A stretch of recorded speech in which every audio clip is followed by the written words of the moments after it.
Hello friends, இது AAG creations. நான் உங்கள் ஜெரி. எல்லோரும் லைக் பண்ணுங்கள், ஷேர் பண்ணுங்கள், மறக்காமல் சப்ஸ்கிரைப் பண்ணுங்கள். டுடே பருப்பு பாயசம் செய்ய போகிறோம். இது வந்து பாசி பருப்பு 1 கப்பு,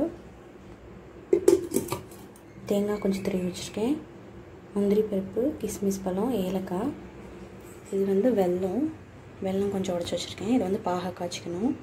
ஃபஸ்ட்டு பருப்பை வந்து நல்லா தண்ணி ஊற்றி நல்லா வேக வச்சு எடுத்துக்கலாம். மையா பருப்பு வந்து நல்லா வெந்துருச்சு. பாகு வச்சுக்கலாம். பாகு ரெடி ஆகட்டும். இந்த சைடில் வந்து நெய் போட்டு அந்த தேங்காயை வறுத்து வச்சுக்கணும்.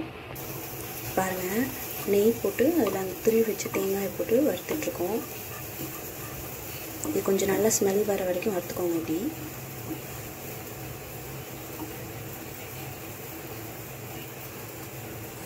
பாருங்கள், தேங்காய் வறுப்பட்டுருச்சு. இப்போ வந்து நம்ம முந்திரி பருப்பு, கிஸ்மிஸ் பழம் 2 இதில் போட்டுக்கலாம்.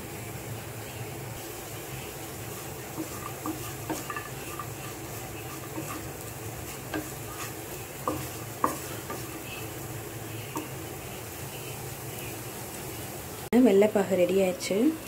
இப்போ இது எல்லாத்தையும் ஒன்றா சேர்த்துக்கலாம். பாருங்கள், இப்போ வெள்ளைப்பாகு அந்த பருப்போடு சேர்த்தாச்சு. இப்போ அந்த வறுத்து வச்சுருக்க தேங்காய், கிஸ்மிஸ் பழத்தெல்லாம் சேர்த்துக்கலாம். பாருங்கள், இப்போ லாஸ்ட்டில் வந்து இந்த ஏலக்காயெல்லாம் உடச்சி போட்டு விட்டுருலாம்.